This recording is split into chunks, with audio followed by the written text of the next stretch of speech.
Gracias por estar acá en este espacio, acompañándonos un viernes por la tarde. Es muy valiosa su presencia para este espacio. Y como todos los meses, pues tenemos esta pequeña zona, digamos, para desconectarnos un poquito de la rutina laboral y empezar a hablar de otros temas emergentes en materia de sostenibilidad y emprendimiento sostenible, para dialogar, para interactuar y para discutir sobre esos elementos necesarios desde un punto de vista académico que necesitamos pues garantizar para que podamos diseñar entonces futuros posibles, como lo hemos también denominado mucho en la Universidad de AN. En la tarde de hoy pues nos acompaña nuestra rectora Brigitte Baptista, a quien agradezco enormemente pues por siempre estar acá acompañándonos muy fielmente en estos espacios de seminario, y en esta ocasión también a Carlitos Roldán, a quien le agradezco muchísimo todo su acompañamiento, apoyo detrás de cámaras, ya que sin él no sería posible, digamos, esta cobertura. Y por supuesto ustedes que nos están acompañando en este momento.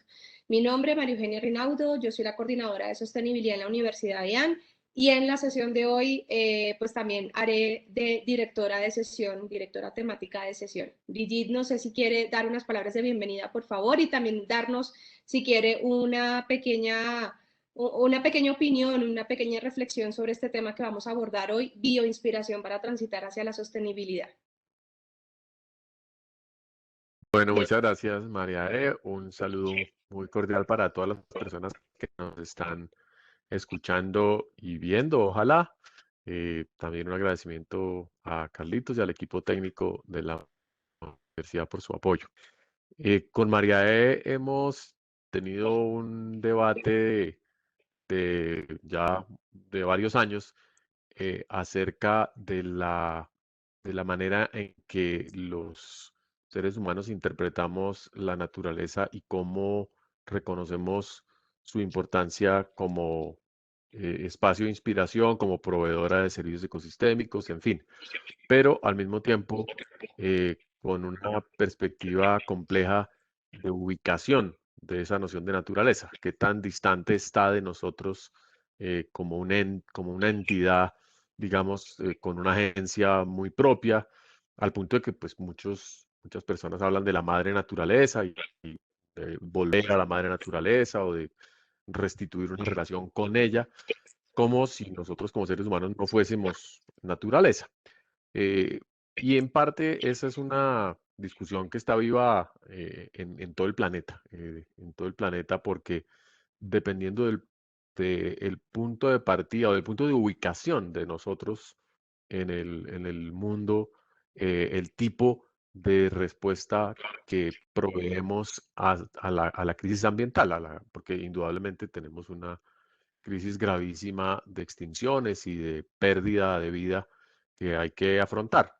Entonces, esa reflexión sobre desde dónde hablamos y cómo hablamos de la naturaleza o de lo que sería una visión alternativa del mundo, pues es muy importante para luego hablar de sostenibilidad, hablar de intervenir en o inspirarse en o dirigir las cosas hacia. Entonces yo creo que esa es como un poco la semilla de esta conversación. Y pues muchas gracias a María Eugenia por primero aguantar mi permanente, eh, eh, yo diría que bullying, cada vez que utiliza la palabra naturaleza o habla de soluciones basadas en la naturaleza, porque no desaprovecho oportunidad para decir, ¿qué será eso de naturaleza? Pero yo les invito a todos y a todas a que lo tomen con mucho humor y que nos ayuden a encontrar o a enriquecer la conversación acerca de el rol que tiene los demás seres vivos y el funcionamiento de los ecosistemas humanos eh, que tienen que ver también con los problemas del resto del planeta.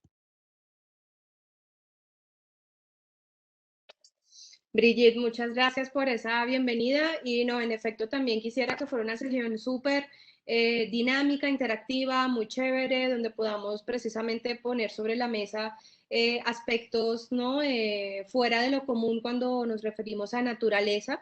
De hecho, por esa misma razón también titulamos este seminario como bioinspiración, porque digamos quizás lo central cuando hablamos de naturaleza o de biodiversidad o de ecología es que nos tenemos que enfocar precisamente en los sistemas vivos, ¿no? Para poder quizás aprender un poco del funcionamiento, el relacionamiento y las dinámicas que tienen los sistemas vivos en sus contextos naturales y de alguna u otra manera inspirarnos a través del funcionamiento de ellos. Entonces, si les parece y si están de acuerdo, voy a arrancar con una muy breve presentación que preparé para este seminario, en donde quiero como resaltar y compartirles algunos aspectos que muy personalmente pues pienso que podrían alimentar y podrían enriquecer mucho esta discusión que vamos a tener. Y para recordarles un poquito el funcionamiento del seminario, la idea es que yo como directora pues les voy a plantear unas preguntas ácidas, unas preguntas orientadoras para precisamente propiciar esa discusión entre todos y pues por supuesto invitamos a las personas que están acá conectadas a ser partícipes de esa discusión porque precisamente creo que estos espacios son para académicamente hablando, enriquecer pluriversalmente esta noción de, como bien decía Brigitte al inicio, naturaleza o de, como se titula el seminario, de bioinspiración. Entonces voy a compartir pantalla. Ahí ya la deben ver. Si pueden, me confirman, por favor. Y Carlitos, si puedes confirmarme.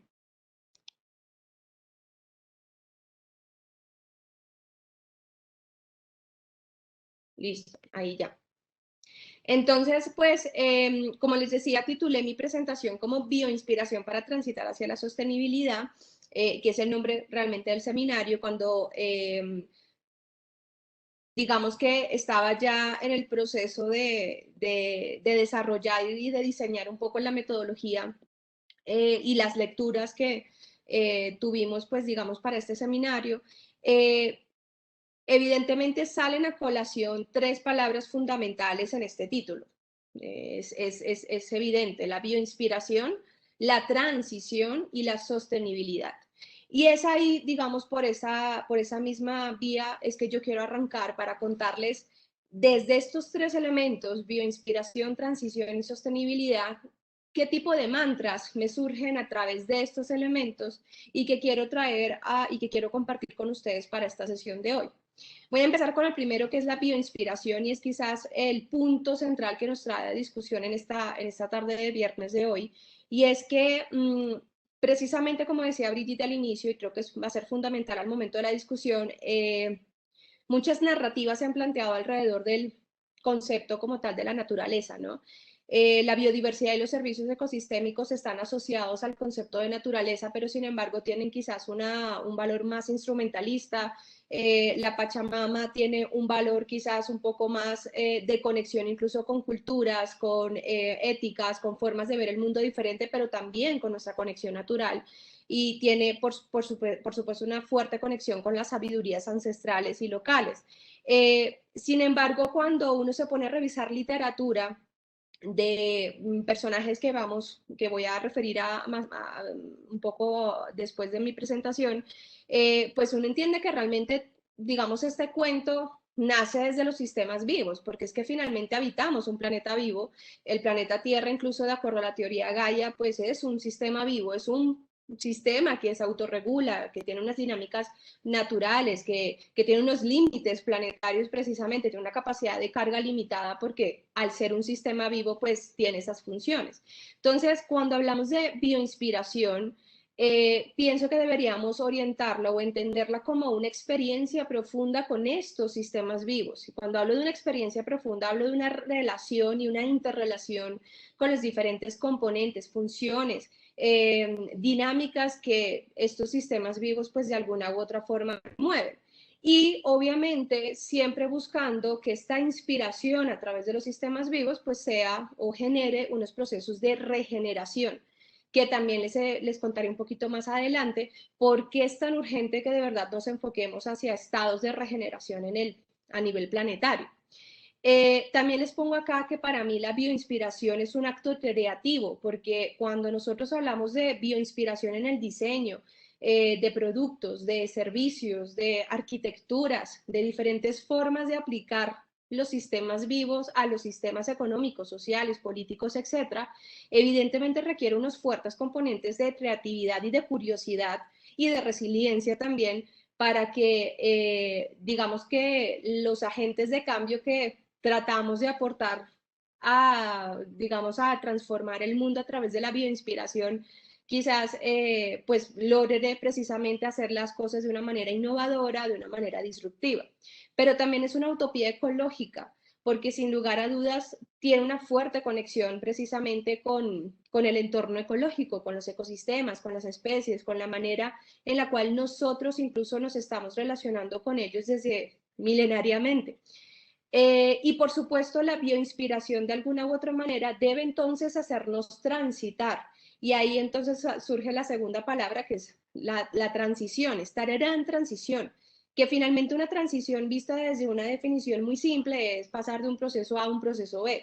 Pero en esta ocasión particular y cuando hablamos de transitar hacia algo mucho más grande, algo que implica cambios estructurales profundos en las dinámicas del desarrollo y en las dinámicas de cómo nos desenvolvemos entre nosotros mismos y con los demás y con los otros elementos que nos rodean, pues evidentemente surgen unos procesos de construcción de lo que conocemos hoy y de lo que necesitamos en el mañana y de lo que necesitamos hoy mismo. Entonces, evidentemente, esta transición ya se convierte más que simplemente en pasar de un estado A a un estado B, en un proceso gradual de deconstrucción donde van a haber, por supuesto, unos puentes de transición que nos van a permitir realmente hacer o dar pasos paulatinos para llegar a ese estado deseado, hacia ese escenario sostenible, hacia ese escenario acordado, negociado entre los diferentes actores que hacen parte del proceso de esas transiciones.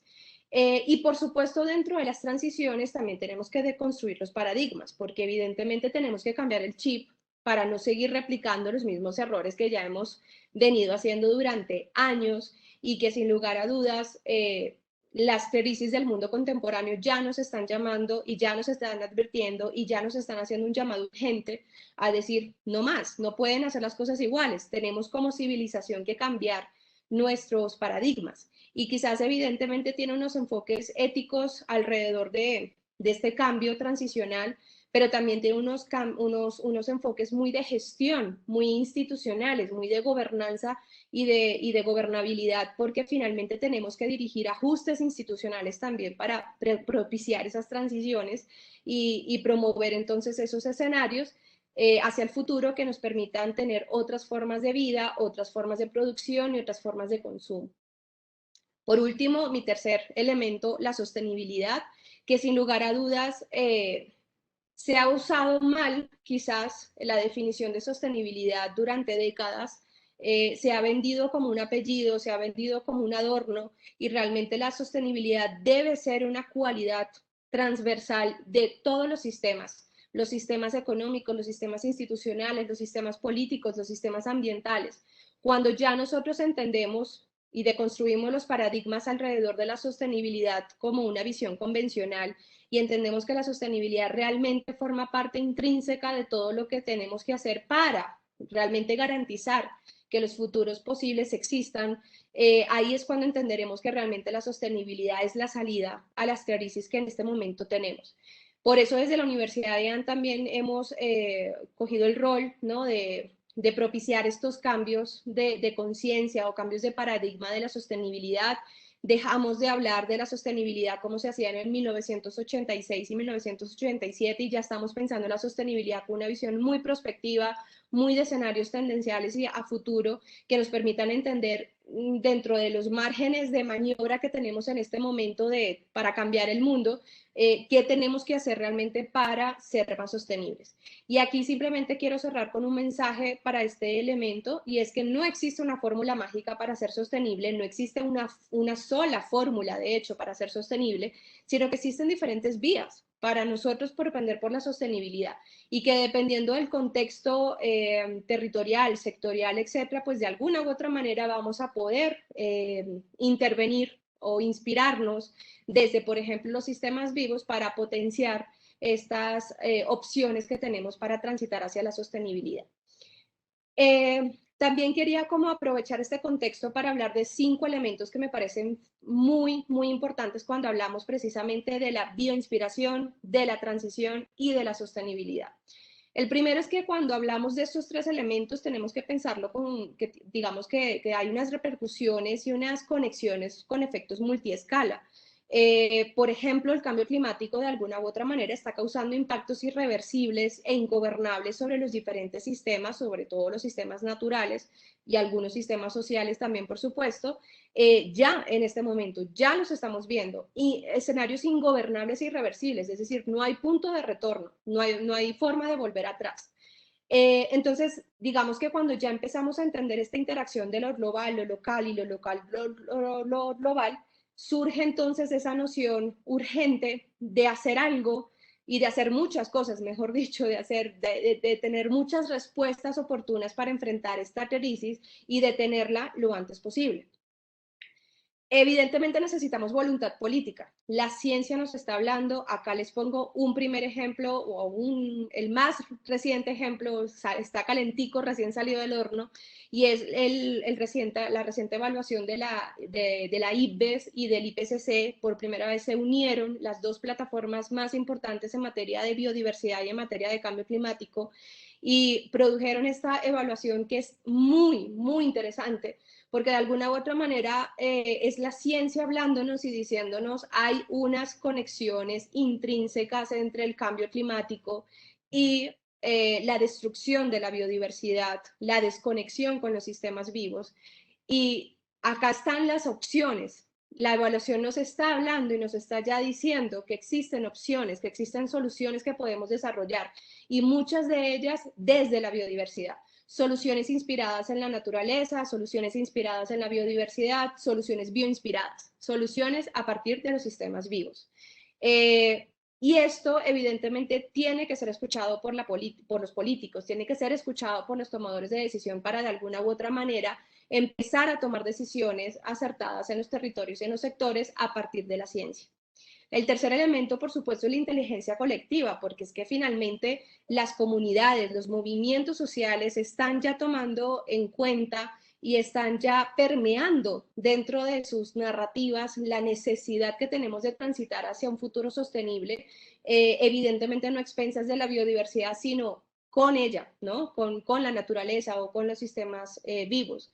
Y esta inteligencia colectiva, por supuesto, está promoviendo unos procesos de gobernanza y de gobernabilidad claves para enfrentar esta crisis que en este momento pues estamos viviendo y que evidentemente estamos presenciando en un planeta que ya cambió para siempre. El planeta ya no es el mismo de hace 10 años, 20 años, y muy probablemente, evidentemente, seguirá cambiando si nuestras tendencias y nuestros escenarios a futuro pues siguen con el mismo ritmo y la misma velocidad que tenemos en este momento.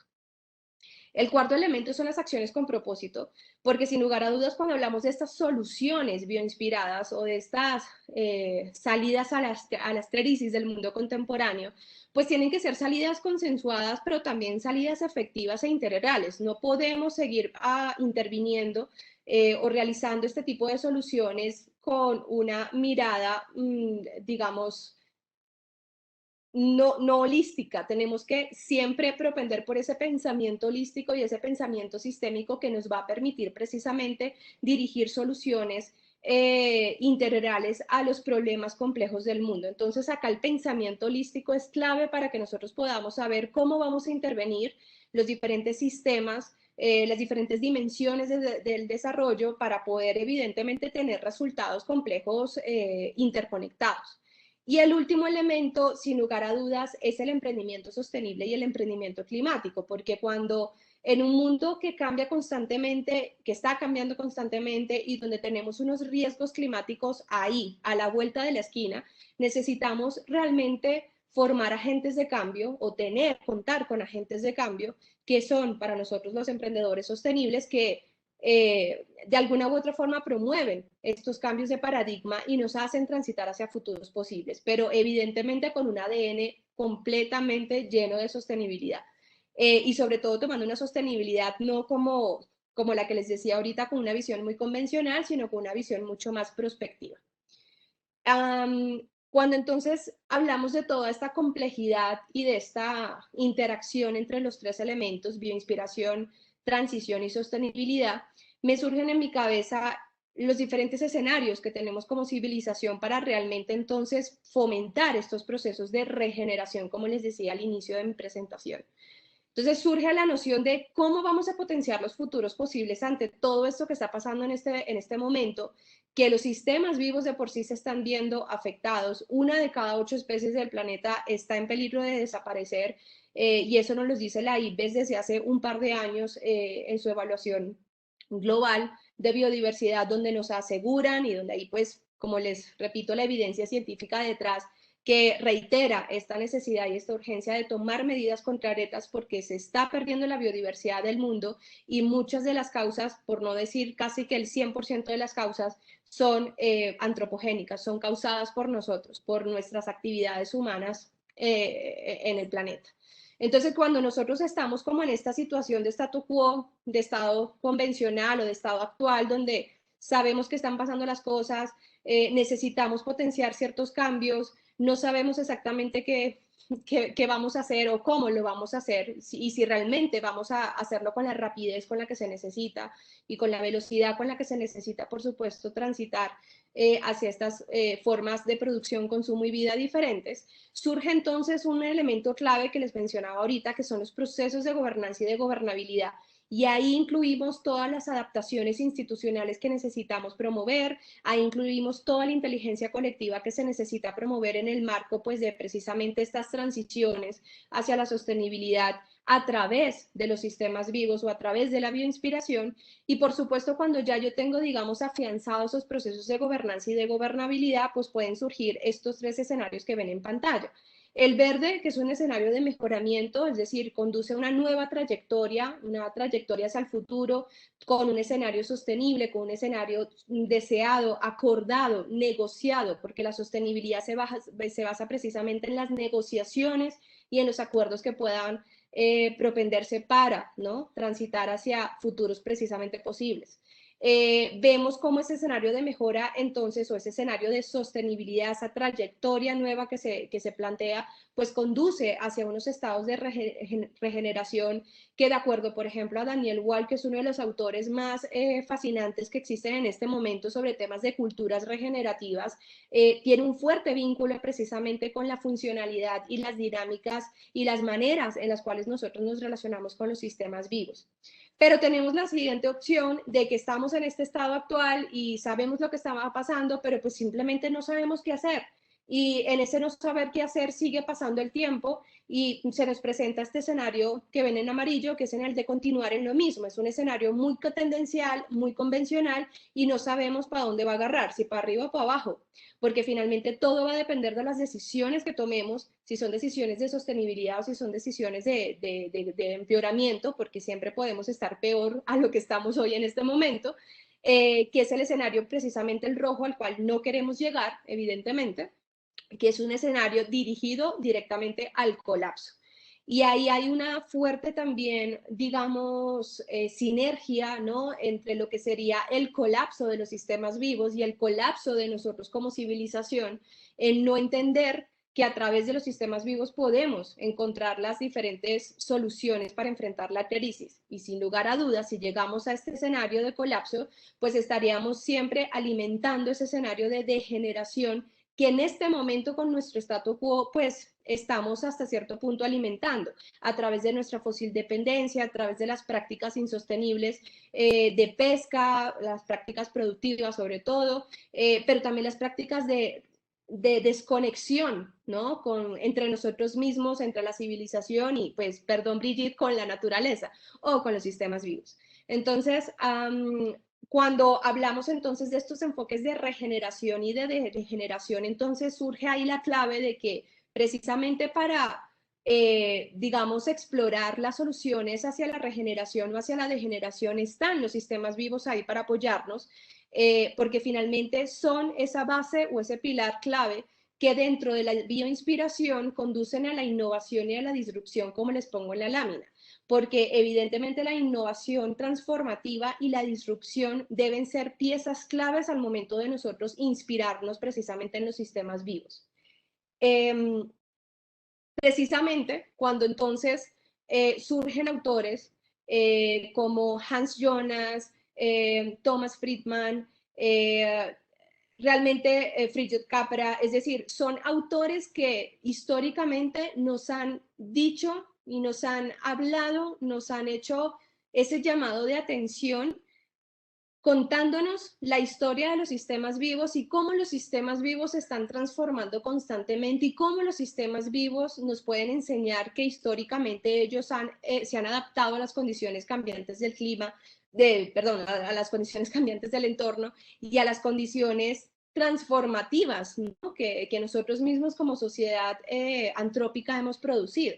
Entonces, si nosotros entendemos esa relación y esa dimensión tan profunda que tienen los sistemas vivos, y cuando hablo de sistemas vivos, ojo, hablo por supuesto de las especies, los animales y las plantas, y por supuesto la conexión entre ellas, hablo de los ecosistemas, hablo de nosotros como seres humanos, porque finalmente todos somos sistemas vivos, todos somos animales, digamos, visto desde una perspectiva de inteligencia colectiva. Entonces, si empezamos entonces a unificar y a conectar esos puntos de funcionamientos, de relacionamientos, de inteligencias incluso que tienen los mismos sistemas vivos y nos inspiramos a través de ellos para replicar esos mismos funcionamientos en otras dimensiones, pues podríamos quizás encontrar muchísimas soluciones a la crisis.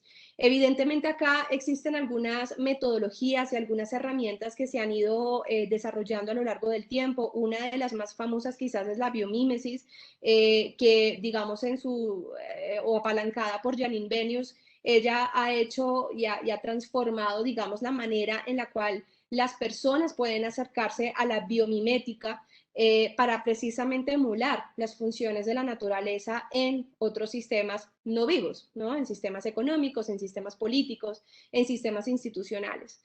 Y cuando nosotros, por ejemplo, los ecólogos, entendemos que las especies se están perdiendo, y lo que les decía, por ejemplo, el dato ahora de que 1 de cada 8 especies se está perdiendo o está desapareciendo, pues sin lugar a dudas también nos surge una conexión directa, más allá de esa noticia, nos surge una conexión directa precisamente con esta noción tan compleja de los sistemas vivos, porque entendemos que cuando se pierde una especie, no se pierde solo esa especie, sino que se pierde la trama de la vida, como lo dice en algún momento en el libro La trama de la vida de Fritjof Capra.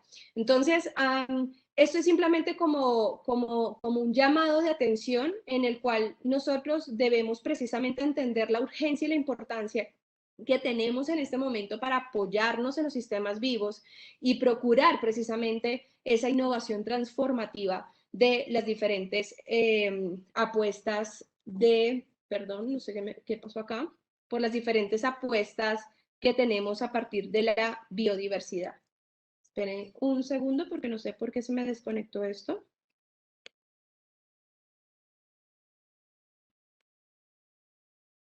Listo. Y ya para ir concluyendo, solamente quiero, digamos, terminar con unos mensajes claves que precisamente nos van a propiciar la discusión que vamos a tener.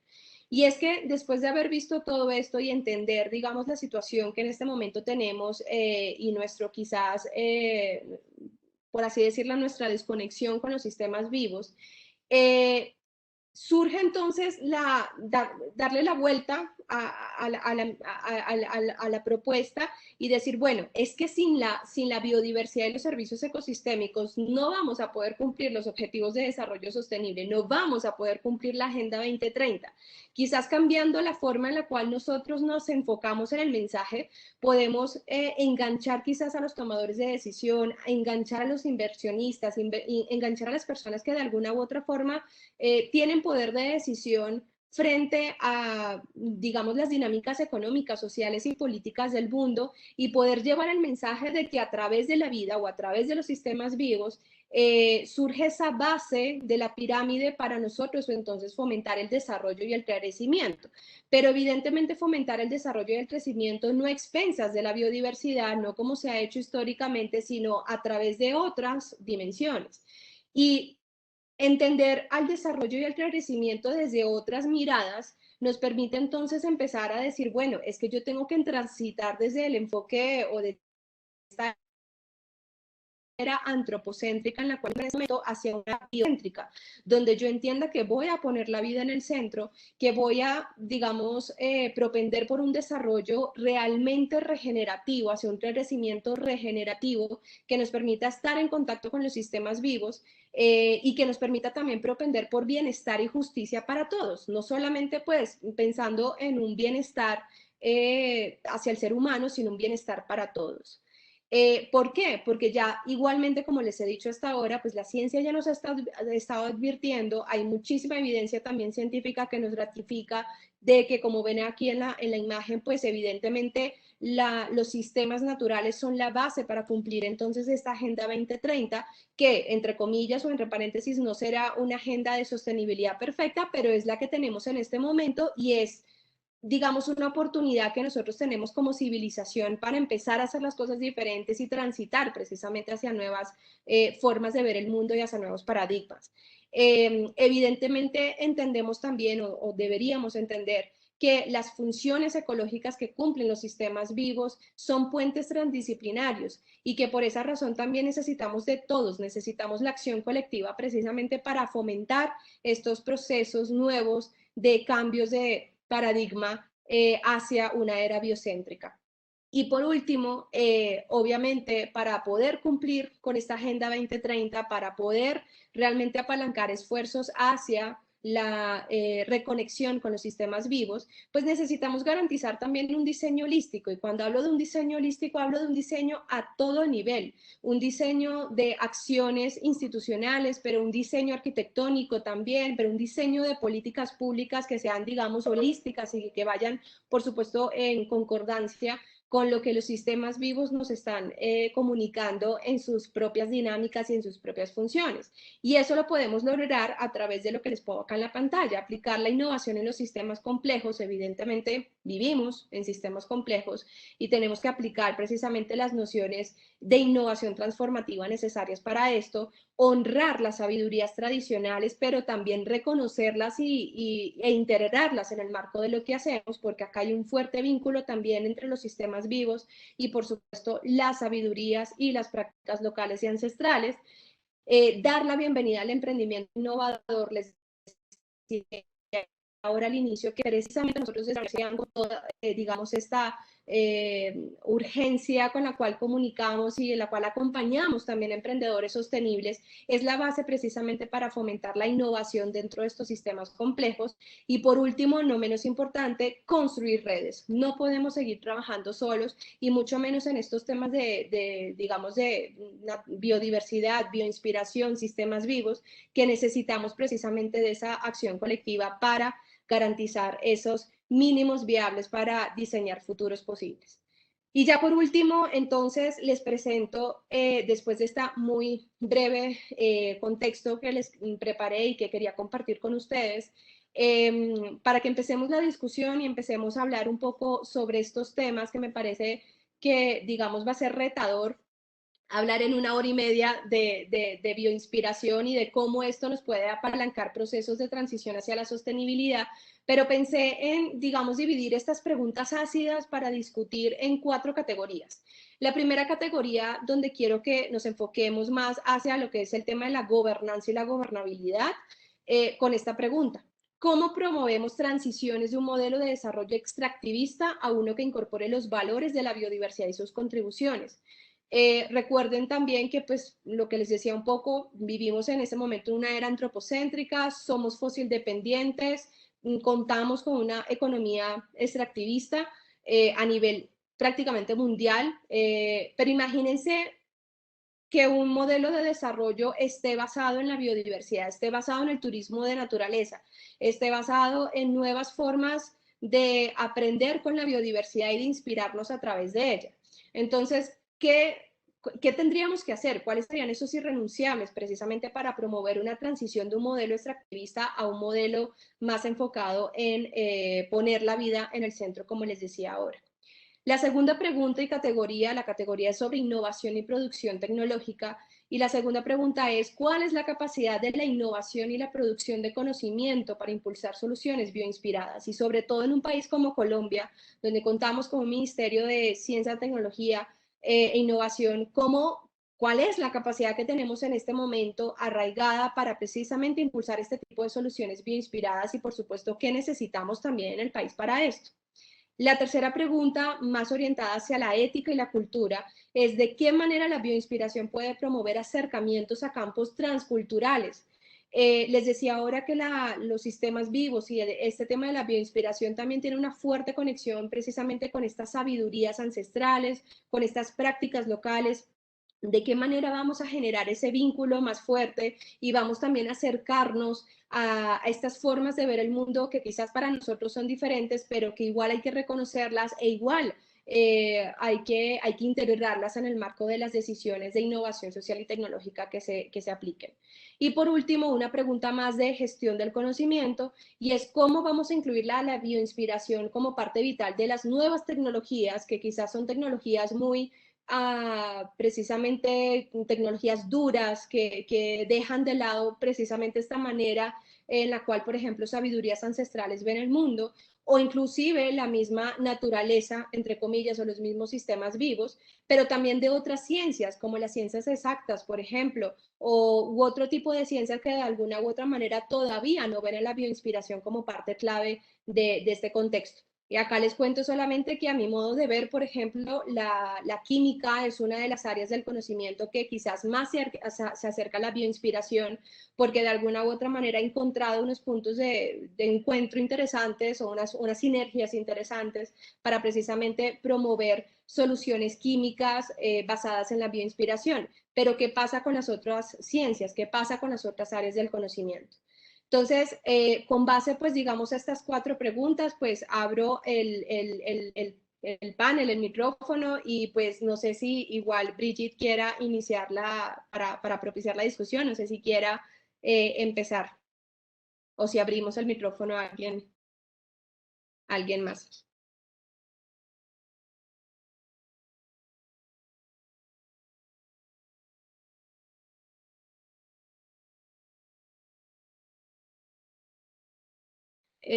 Brigitte, perdón, no la escucho. No, no, no te escucho. No, no te escuchamos. Pero parece que como si no tuvieras el micrófono conectado. Ahí está en mute. Ahí. No, no te escuchamos. No, señora.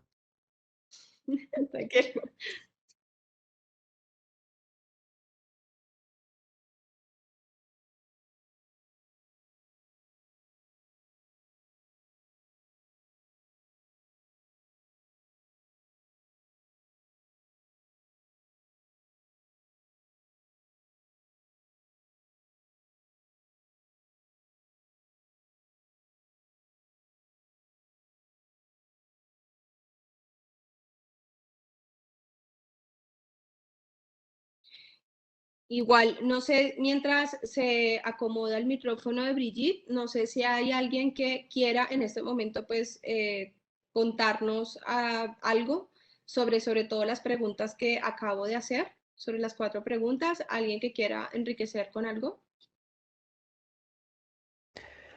Bueno, igual por ahí. Ah, bueno, Mateo Nieto dice que nos pregunta que si podrían compartir esta presentación o se podría acceder a la grabación. Esto va a quedar después en YouTube, Sí, en el canal de la universidad. Y Elsa dice, buenas tardes, yo tengo un comentario sobre el primer punto. Elsa, dame un claro. segundo, ya te subimos como panelista para que puedas hablar. Em, Ahí ya puedes desbloquear tu micrófono, Elsa.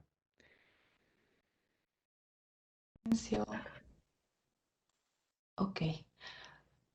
¿Me escuchan? Hola, Elsa. Sí, hola Elsa, ¿cómo estás? Buenas tardes, bien, gracias. No, muy interesante sobre el primer punto, que es cómo promovemos transiciones de un modelo de desarrollo extractivista a uno que incorpore los valores de la biodiversidad. Hoy precisamente estaba leyendo una noticia en donde en una de las cortes holandesas, eh, varias personas de distintas instituciones y también de la población en general pudieron hacer que Shell bajara significativamente las emisiones de CO2. Y fue como toda una presión para que pues esta gran empresa hiciera ese cambio. Entonces, a partir de eso, pienso que surgen distintas preguntas y es como, bueno, si los combustibles fósiles ahora puede ser que estén teniendo como esta batalla en las cortes, eso abre un campo tal vez para los otros tipos de energías. Y mi punto es que em, los que están tomando las decisiones y los que están legislando también, pues claro, tienen que entrar dentro de este pensamiento sostenible, porque ellos son también los que van a ser como esa, bueno, valga el contexto, esa primera línea para abrir estas otras opciones que vienen detrás, porque pienso que mucha gente dentro de las ciencias, dentro de las ingenierías y otras carreras afines ya estamos entrando en este pensamiento, pero las leyes y lo que está pasando más allá de nuestros campos a veces también necesitan cambiar para que los campos que traen como la innovación puedan pues llevarla como a la realidad. Ese era mi punto. Gracias. Gracias, Elsa. Elsa, a propósito, para que sepan, es profesora de la IAN, fue profesora en el Diplomado en Pensamiento Sostenible y es experta en biomímesis y creo que todos los estudiantes del diplomado, incluyéndome, quedamos fascinados con las clases de ella, entonces vas a ser de mucha ayuda en esta discusión. No sé si Brigitte ya se le acomodó el ¿Me micrófono. escuchan? Sí, ¿Ahora ya, me escuchan? perfecto, ahorita sí, sí. Qué pena con ustedes. Bueno, pero para conectar con Elsa y no ser eh, eh, disruptiva con una idea que creo que es muy, muy importante, en respuesta a la pregunta sobre las transiciones derivadas del extractivismo. Obviamente creo que lo que primero tenemos que hacer es configurar muy bien los casos del extractivismo. ¿Qué significa un proceso o un sistema productivo mm, que esté, digamos, acusado, porque es una acusación, de ser extractivista? Quiere decir que básicamente no está dejando nada a cambio o que no está compensando adecuadamente eh, los efectos de su actividad. Y por eso normalmente se hace referencia al extractivismo minero o asociado con recursos no renovables. Pero lo cierto es que el extractivismo tiene unos umbrales y unas fronteras muy concretas que siempre hay que reconocer, porque en cualquier ecosistema lo que hace que funcione el ecosistema es el movimiento de materia, energía e información de un lado a otro. Eh, y si uno no entiende bien dónde poner los límites, pues todo proceso es extractivista. La fotosíntesis puede ser extractivismo. Entonces, claramente, cuando uno hace un análisis ecosistémico o cualquier análisis ambiental, debe definir los límites del sistema para saber qué es lo que está saliendo y no se está compensando, porque si no, pues es facilísimo acusar a todo el mundo de ser un agente del extractivismo. Pero eso nos lleva a la respuesta de cómo, de todas maneras, proveer una alternativa al extractivismo cuando se trata de una ruptura de un ciclo de funcionamiento ecológico, cuando interrumpe la funcionalidad ecológica o cuando genera un problema tan grande como el cambio climático, que es porque no se puede cerrar un ciclo de millones de años. El hecho de usar combustibles fósiles hace que no haya manera de volver a enterrar el CO2 liberado de los hidrocarburos acumulados por millones de años. Eso no lo podemos hacer. Entonces, Tal vez lo que hay que pensar es en la cualidad regenerativa y de circularidad de cualquier proceso productivo que queramos emprender. Y yo creo que ese es el reto de la transición, hacer que las empresas de producción de energía o las empresas mineras o las empresas de producción de alimentos o los pequeños productores, los campesinos, las comunidades, todas reflexionen acerca de su inserción en una circularidad un poco más amplia, mm, para poder entender cuál es la ubicación dentro de un ciclo productivo tanto en el espacio como en el tiempo.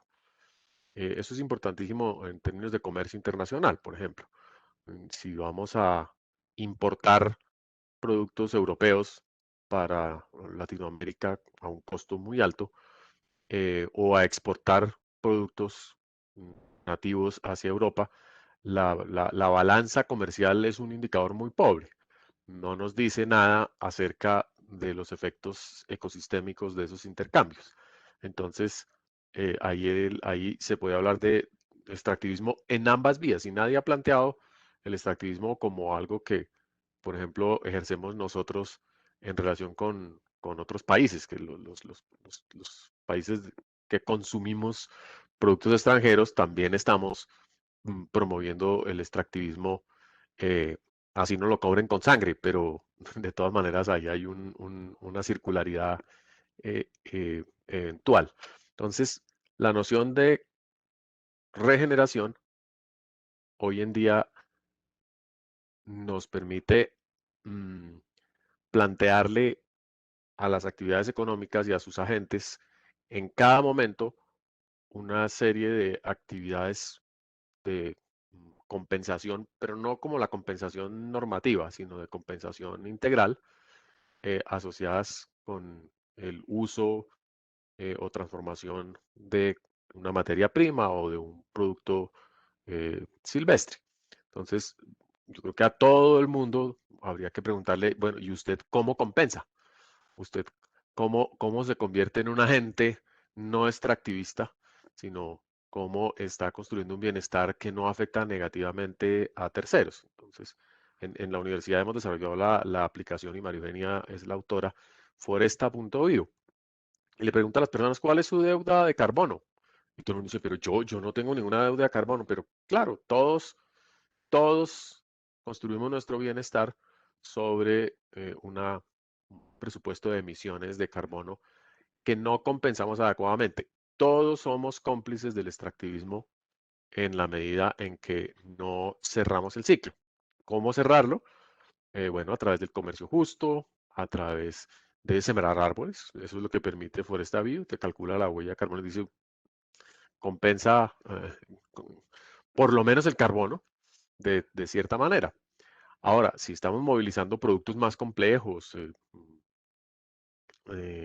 litio, por ejemplo, en las baterías de nuestros teléfonos inteligentes, la pregunta es más complicada. ¿Estás reciclando adecuadamente o simplemente estás chupándole litio a los salares de Bolivia y siendo cómplice de la acumulación de litio en baterías desechadas en alguna parte del planeta? Entonces, mm, digamos, y cierro con eso, la noción de extractivismo eh, se relativiza y se ataca el extractivismo como un aspecto negativo de la funcionalidad ambiental con una cultura regenerativa y con la búsqueda de circularizar procesos. Y eso es biomímesis en el sentido ecosistémico de la palabra. En No efecto. todo, no todo se puede recircularizar en los periodos de tiempo relevantes para nosotros mismos o para otros seres vivos. Y ahí es donde los ecosistemas comienzan a derivar hacia puntos insostenibles. Es decir, cuando uno sobrepasa umbrales de acumulación de tóxicos, que es lo que Johan Rockström y pues su investigación nos ha demostrado, la acumulación de nitrógeno en los océanos, eh, porque se extrajo ese nitrógeno de ciertas partes del planeta y se virtió en otras sin prever la devolución del nitrógeno no al origen, pero sí a un punto en el cual pueda administrarse de manera adecuada y no se vuelva tóxico. Completamente de acuerdo y de hecho me gusta mucho pues, la noción o la narrativa que ha compartido, porque bueno, primero cuando hablamos de circularidad, muchas veces obviamente como que desconectamos esa noción de los sistemas vivos, pero también me parece interesante que haya mencionado el tema de que se conecta con la biomímesis, porque de hecho parte de los principios o uno de los principios de la biomímesis es ser eficiente con los recursos. Y parte de lo que promueve precisamente este principio es la circularidad y la ecoeficiencia, de qué manera, obviamente alrededor de otros principios que de alguna u otra forma a través del pensamiento holístico deberíamos integrar para realmente propender por una conexión con los sistemas vivos. Y completamente de acuerdo también con el tema del modelo extractivista, porque finalmente si vamos a revisar la profundidad de nuestro rol dentro del mundo, del planeta, pues evidentemente también contribuimos a, entre comillas, la insostenibilidad del planeta, pero es muy difícil no contribuir, ¿no? A pesar de que tú estés aportando nociones, nuevas formas de tratar de hacer las cosas, de empezar por la casa, no sé, a transformar tu forma o tu manera en la que te relacionas con diferentes productos, etcétera, igual tú vas a emitir carbono, igual tú vas a estar, digamos, contribuyendo a ese modelo extractivista. Sin embargo, cuando uno, por ejemplo, se pone a revisar, y esto ya es obviamente política internacional, pero se pone a revisar quizás cómo hay países, por ejemplo, que empiezan a apalancar sus ingresos económicos a través no, por ejemplo, de la venta o compra de petróleo, de carbón, sino, por ejemplo, a través de prácticas de turismo de naturaleza, que también hay que tener un poco de cuidado con esta noción de turismo de predador, ¿no? Porque pues no estamos haciendo nada. Uno se empieza a decir, a preguntar, bueno, pero ¿por qué entonces no podemos transitar hacia nuevas formas de desarrollarnos y de crecer? Igual la minería va a seguir, igual, digamos, estas actividades extractivistas van a seguir y yo particularmente, pues, no sé qué piensa el resto, yo particularmente no estoy en contra de las actividades extractivistas, tienen que ser, de hecho necesitamos las actividades extractivistas para cumplir metas climáticas, por ejemplo, en estos días que estábamos teniendo unas discusiones interesantes por Twitter con Luis de Cerrejón, casualmente hablábamos un poco de eso, ¿no? De la noción que tiene, por ejemplo, la minería extractivista o la minería tradicional frente al cumplimiento de las metas climáticas.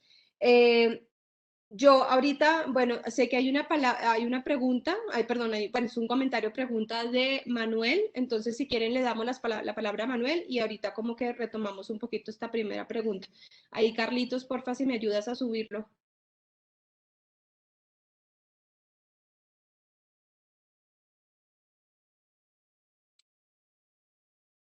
Espérame que no sé si Carlitos se fue.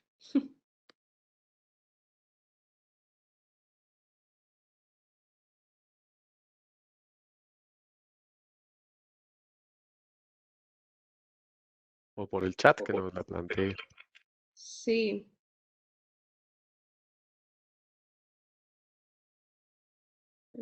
Un segundo. O bueno, Manuel, si quieres, ya ahí estás, ya puedes activar tu micrófono.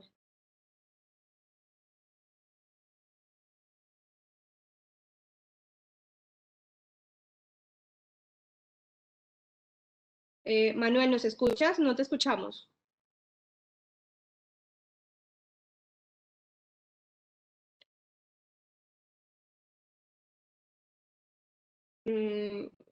No, no te escuchamos. Ok, Tienes que... ahora ahí sí, Ah, ya. no, Ya. perdona, tenía que cancelar el silenciador. Sí, tranquilo. Ok, bueno, yo- muchísimas gracias por la invitación de Ann, a, a mi amiga Elizabeth León Velázquez, me invitó, Sí. y muchas gracias María Eugenia y muchas gracias Bridget. Em, Estoy muy alegre de todo lo que he escuchado hasta ahora. Em, bueno, yo vivo aquí en California, en San Francisco. Al lado de Fridge of Cabra, mencionaste a Cabra, soy vecino y soy amigo de él también, entonces me alegro que lo mencionaste. Eh, Hasta ahora encantado con tu presentación, excelente, muy sistémica, muy comprensiva. Ese es mi comentario. Tengo un comentario y después una pregunta. Eh, bueno, yo soy director aquí del Instituto de Liderazgo Evolutivo, aquí en California, y nuestro liderazgo se enfoca a promover una transición a una civilización que sea más justa, sostenible y floreciente. Pongo la palabra floreciente. Gracias, Bridget. Entonces, mi comentario, como digo, excelente presentación. Me gustan los tres caminos de mejorar, continuar y empeorar. Por supuesto, mejorar es el mejor camino. Y entonces ahí mi pregunta es simplemente, eh, ¿quiénes tú ves como los agentes de cambio? ¿Quién va a promover ese camino de mejorar? De la época donde estamos ahora, que es la época industrial, extractivista, como tú dices, hacia una época B, una época más sostenible, más floreciente, más justa. Y entonces mi pregunta tiene que ver con quiénes son esos agentes de cambio. ¿Son emprendedores? ¿Son los líderes de nuestras instituciones, como los líderes de empresas, de la educación, como la IAN, del gobierno, del presidente, etcétera? Entonces, ¿quién van a ser esos agentes y cómo lo vamos a empoderar para que tengan la visión y las competencias para promover esa evolución social? ¿Cuáles son las herramientas, las competencias que tenemos que darle? Y para terminar, eh, una de las grandes herramientas que tenemos que usar es la evolución de nuestra mente, porque como dice Fritjof Capra y otros, necesitamos una evolución de nuestra cosmovisión, la cosmovisión que heredamos de la era premoderna, una cosmovisión donde nos vemos separados de la naturaleza, que somos como aparte. Tenemos que tener una cosmovisión ecológica, sistémica, de interdependencia. Entonces, la gran pregunta es, los líderes, ¿quién van a ser los agentes de cambios y cuál es la nueva cosmovisión que tenemos que ofrecerle a nuestro mundo, ¿no? Porque las nuevas economías existen, como la economía Donut, que ya tú conoces, de Kate Raworth, y hay Daniel Wall, y hay muchos, pero creo que la palanca principal es nuestra cosmovisión tiene que evolucionar. Entonces, déjame terminar ahí.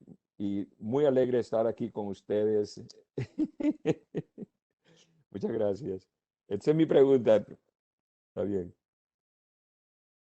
Wow, Manuel, bueno, muchísimas gracias. No sé, Brigitte, si quiere, le cedo el honor. Ah, sí, tan bonito, ¿no? Mire, ella organiza la sesión para, No, para no, le doy la Manuel. palabra a usted y luego aporto yo. Yo Sí, tengo sí, una sí. Hola, idea. Brigitte. Un gusto, Manuel, está que nos acompañe y un privilegio. Muchas gracias. Yo estaba por iniciar mi aporte recuperando un libro que es Second Nature, que es una revisión de la historia de De Silicon. Silicon, claro, de Culture in Artificial Life, Ah, para torturar a María Eugenia en relación con la biomímesis, qué porque bueno. la construcción de la naturaleza in silico es absolutamente biomimética, pero al mismo tiempo disruptiva. Es un Exacto. proceso evolucionario muy, muy interesante. Pero para entrar en la línea que nos propones, yo creo, y me parece interesantísimo cómo lo planteas, que me arriesgaría a plantear más un perfil de los agentes que nos van a llevar hacia esa, digamos, evolución de cosmovisiones, y de cierta manera diría que son los hackers. Ahora, hackers no son solamente personas, sino es una forma de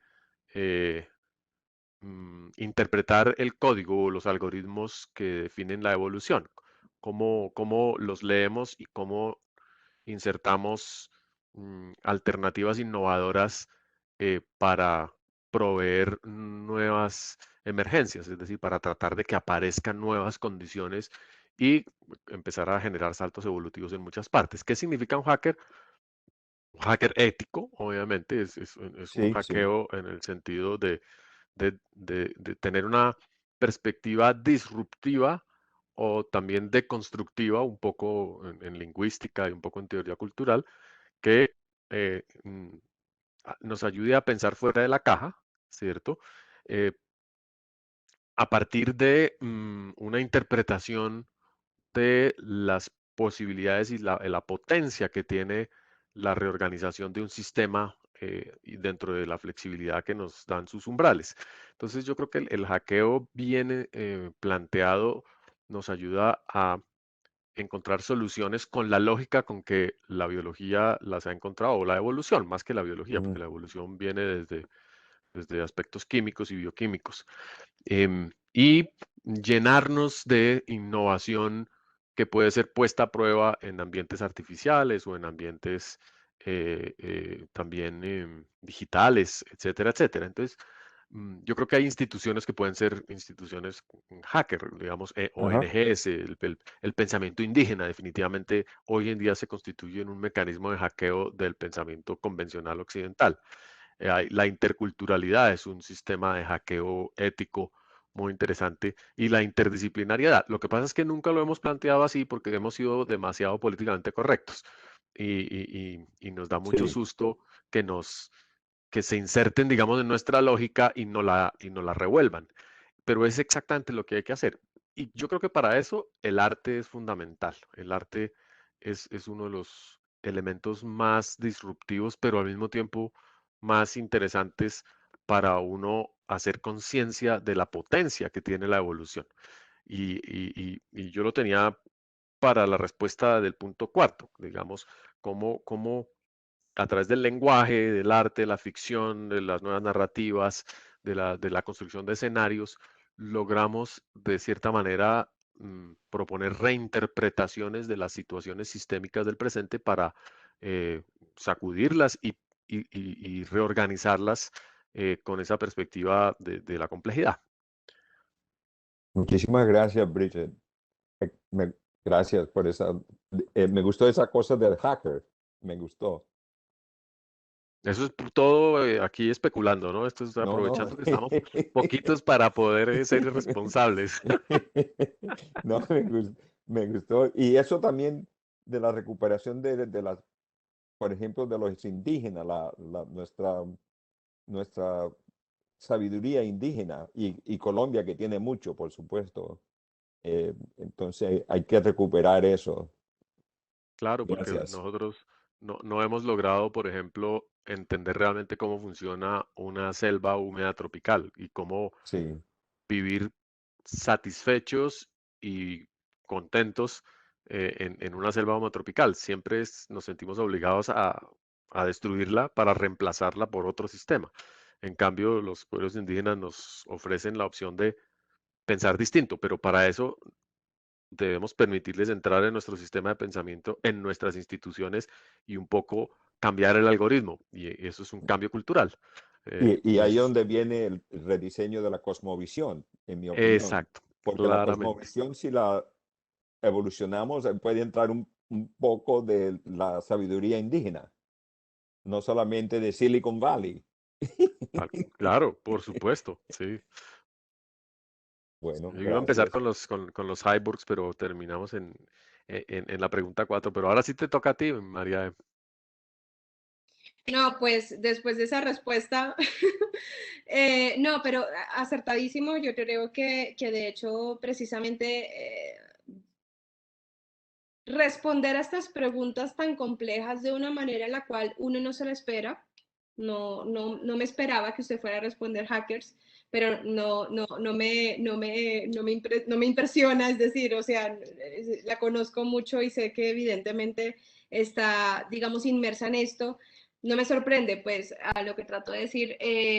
pero responder a preguntas tan complejas como la que hizo Manuel, que me parece interesante, ¿a quiénes necesitamos para realmente garantizar que ese primer escenario se cumpla? Responder ese tipo de preguntas con respuestas que no esperamos, creo que esa es la salida precisamente a la crisis, y eso es parte precisamente de empezar a propender por estos escenarios de innovación y de disrupción que necesitamos para garantizar que la regeneración realmente sea parte esencial de los sistemas. Yo ahí tal vez me atrevería a incluir, en cierta medida lo incluyeron cuando hablaron del tema que necesitábamos lenguaje, arte, ficción, nuevas narrativas, que necesitamos también nuevas formas de hacer diseño, de hacer y de relacionarnos con el diseño, ¿no? Y diseño de todo tipo, diseño de prototipos tecnológicos, pero también diseño de infraestructuras, diseño de nuevas maneras de acercarnos al entorno. Y creo que también a partir, digamos, de lo que se ha construido a través de la biomímesis, por ejemplo, con los edificios biofílicos o con digamos, las diferentes dinámicas de infraestructura y de arquitectura asociadas a la bioinspiración o a los sistemas vivos, creo que eso es, digamos, como parte esencial también para no salir de la crisis.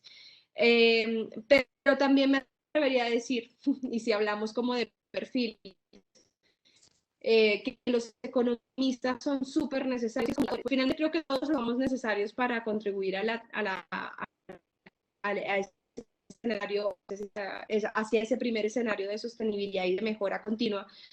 Pero cuando hablamos de los economistas y de los comunicadores también son vitales, precisamente porque necesitamos comunicar bien la sostenibilidad, necesitamos hacer los mensajes que sean realmente concisos, pero que vayan con ese nivel de urgencia y de impacto que se necesita y que se necesita en contextos de sostenibilidad. Y los economistas precisamente porque de alguna u otra manera nos impulsan a buscar las otras formas de acercarnos a los sistemas económicos del mundo. Entonces, cuando Brigitte antes hablaba, por ejemplo, de que todos, entre comillas, hace cierta medida, pues somos extractivistas y que todos tenemos una deuda ecológica detrás, pues de qué manera vamos a revertir esto si la economía también es parte vital de precisamente la sostenibilidad. Entonces, pero economía, ojalá, obvio, basada en los sistemas vivos, evidentemente, ¿no? Economías pensadas realmente en las funcionalidades, en las funciones y en las dinámicas de los sistemas vivos. Eso me lleva quizás a conectarlo, porque creo que a la primera pregunta respondimos, tuvimos unas respuestas bastante interesantes. Brigitte se me adelantó a la tercera, me parece súper chévere porque igual de alguna u otra manera hay unos acercamientos precisamente desde los sistemas vivos a los campos transculturales que hemos hablado hasta ahora. Pues yo quisiera devolverme un poquito a la segunda pregunta que les había hecho de cuál es la capacidad de innovación y de producción de conocimiento para impulsar estas acciones bioinspiradas. Quizás ya que aprovechando que tenemos a Manuel acá, que digamos tienes también una visión diferente, una visión más internacional, quizás sí podemos como empezar a discutir, a hablar un poco más sobre esta noción de innovación social y tecnológica, ojalá, y la producción de conocimiento frente a la bioinspiración. Sería clave. Obviamente podemos hacer, por supuesto, un enfoque en Colombia. Yo creo que ahí nos puede guiar muy, y eso también, como vean, y pues invitamos al resto de los participantes que nos están escuchando también a dar sus aportes.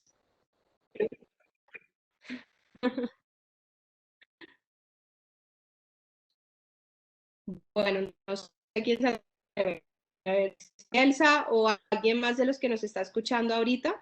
¿Qué aportes pueden tener o cuáles, vamos a hacer esta pregunta más bien, cuáles son los irrenunciables que ustedes consideran que debemos tener en cuenta cuando hablamos de innovación social y tecnológica frente a la inspiración?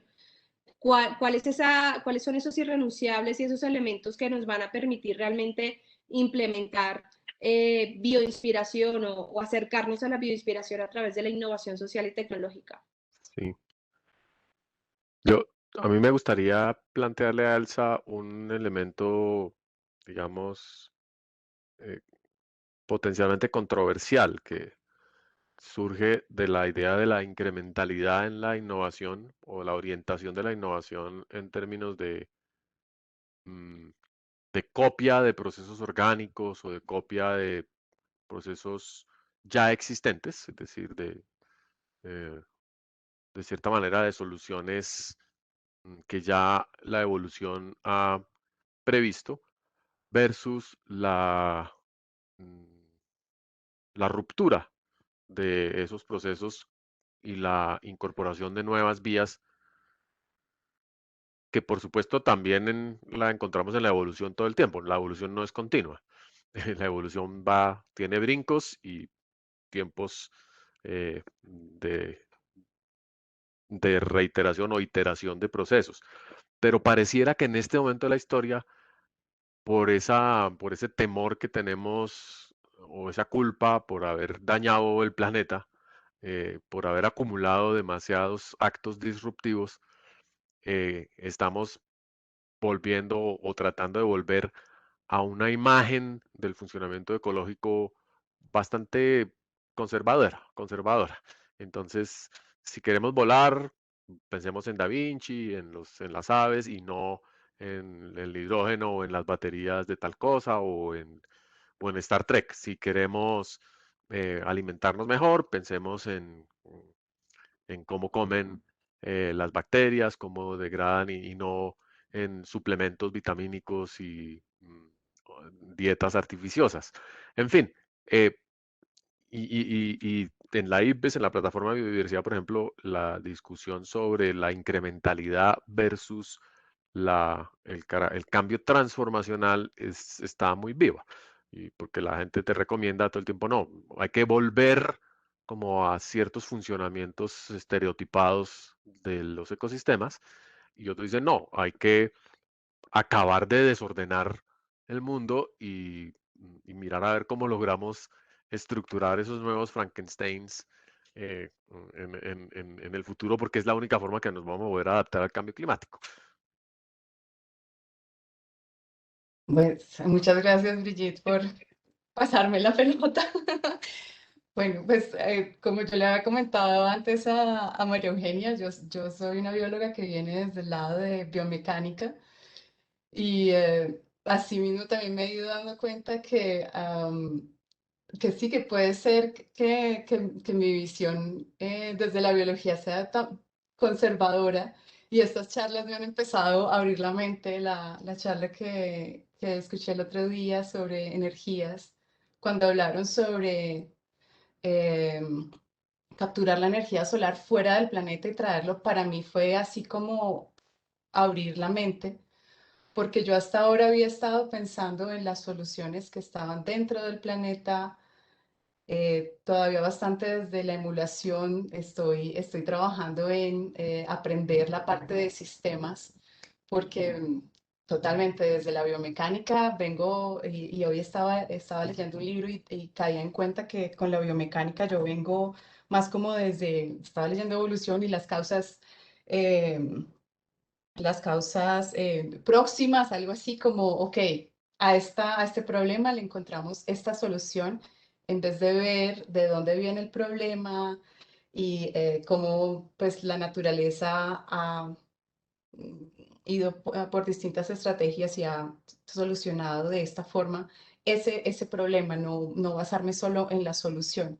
Entonces yo sí tengo que decir honestamente que esto ha sido una apertura de mente, pero me hace caer en cuenta que puede ser también que yo sea un tamaño muestral pequeñito de la forma en que pensamos tal vez muchos biólogos, muchos científicos, en donde vemos como la naturaleza y los ecosistemas como ese modelo último al que tenemos que llegar.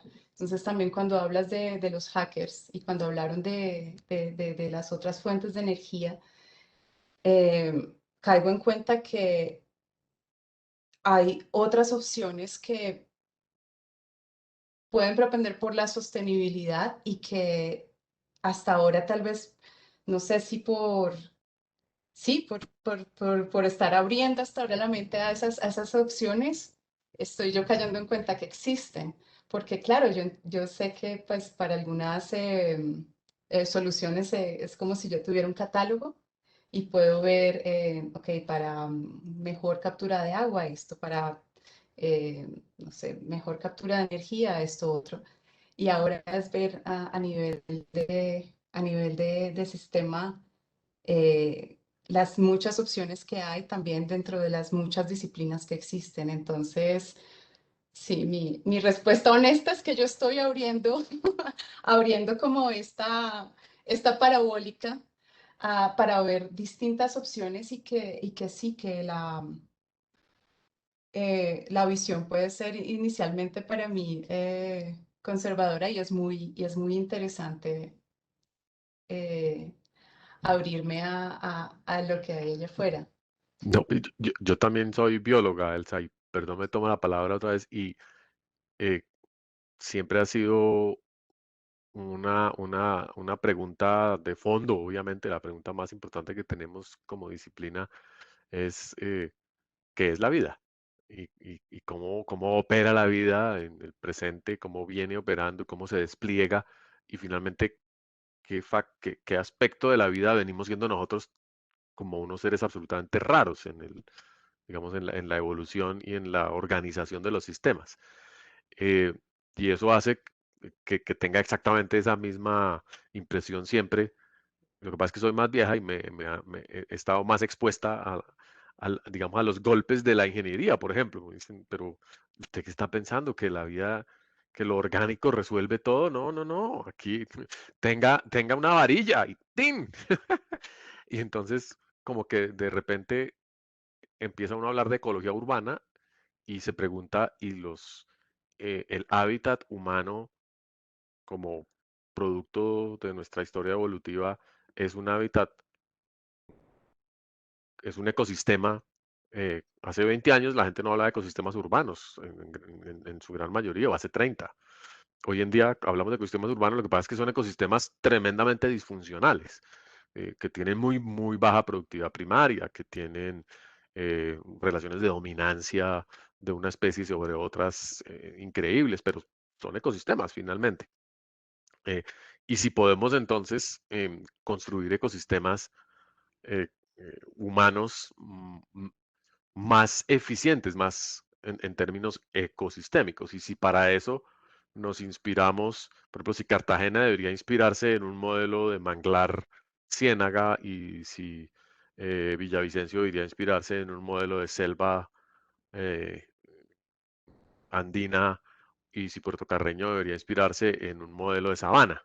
¿Y eso qué querría decir? ¿Cómo construiríamos una ciudad? Y bueno, los diseñadores italianos han sido geniales en sus cómics haciendo esa clase de despliegues creativos y casi en todos los congresos sobre sostenibilidad en los últimos 10 años ha habido una sección de innovación artística que es tremendamente disruptiva para los y las biólogas, porque como que nos tenemos que preguntar nuevamente y esa noción de la organización de la vida a dónde nos lleva. Y, y entiendo perfectamente y soy solidaria con digamos, con esa sensación puede ser de incomodidad o de sorpresa ante tantas cosas que acaban sucediendo, pero yo creo que los biólogos estamos muy mal educados para entender la inserción de lo orgánico en el resto de la historia y de la cultura. Sí. Muchas gracias por entender. Sí, como que a veces siento también que es como esa apertura a aprender de las otras disciplinas también, que es como no, la biología es la última palabra y cuando vienen las otras disciplinas sí uno entiende que si no todo es orgánico, lo que mostrabas ahorita de silicon y sí los otros temas como Cuando uno habla es de bioeconomía o un economista comienza a hablar de la economía de la vida, uno dice, uy, pero me está hablando es de ecología. Y tal vez no lo está haciendo conscientemente, pero indudablemente está haciendo una interpretación particular de los sistemas vivos y de su funcionalidad. Y así con cada una de las disciplinas que eso es lo que da pie a la transdisciplinariedad, ¿no? A la posibilidad de conversar, aun cuando es difícil y necesitamos un ejercicio permanente de verificación del lenguaje. Cuando usted está diciendo esto, se refiere a esto, y la otra persona te tiene que decir,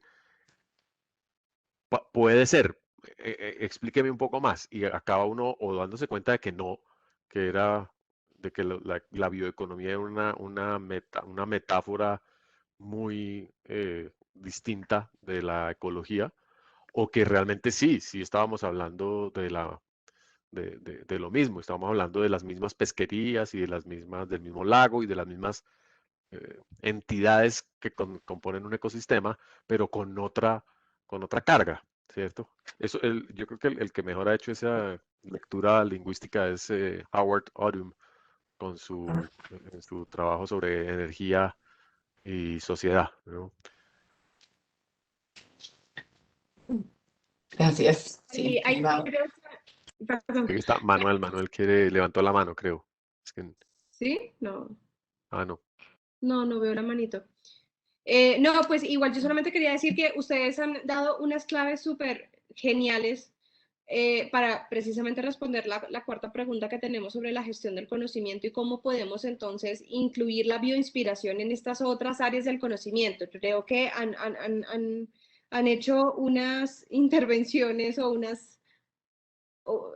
han compartido como unos puntos de acupuntura importantes que creo que son necesarias precisamente incluirlas en este marco de la transdisciplinariedad vista como los puentes de transición.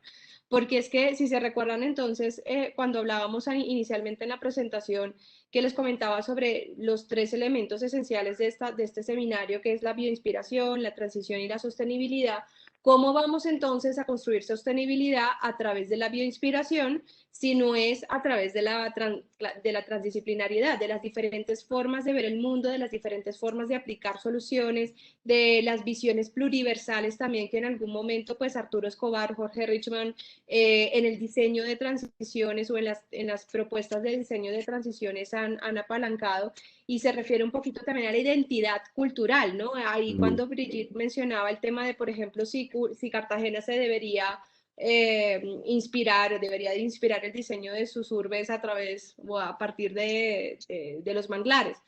Esa identidad cultural, ¿cómo la ven? O sea, ¿cómo dentro del marco de la transdisciplinariedad de lo que estamos hablando ahorita? El tema de la identidad es bien interesante porque, y en bioinspiración es muy importante,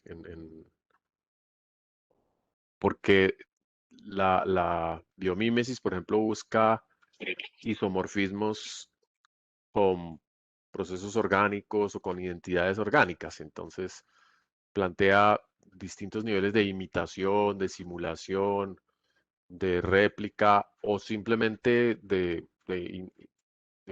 conexión abstracta, no necesariamente copia. Uno se pregunta si, ¿por qué todos los robots de las películas y los robots con que atienden los bancos y la misma universidad tienen rostro humano? ¿Qué necesidad hay de dotarlos de una identidad familiar para interactuar con ellos? Y es un fenómeno, ¿por qué no son dinosaurios? ¿Por qué no son cucarachas, robocarachas, atendiendo a la gente eh, y eventualmente tratando de generar una respuesta emocional distinta? Por un tema identitario, es decir, los ecosistemas requieren un conjunto de señales lingüísticas sobre los cuales basar su interacción. Y los seres humanos hemos ido condicionando nuestros lenguajes para identificar y clasificar el mundo, y por eso nos cuesta trabajo pensar en la robocucaracha. Pero indudablemente la evolución no tiene ese prejuicio. En la biología eso no pasa, ¿no? Y si es necesario inventarse una cucaracha de 18 patas o volver a diseñar un trilobite, pues lo va a volver a hacer, no con voluntad, sino parte de la recombinación probabilística de información genética y la prueba constante de ensayo y error.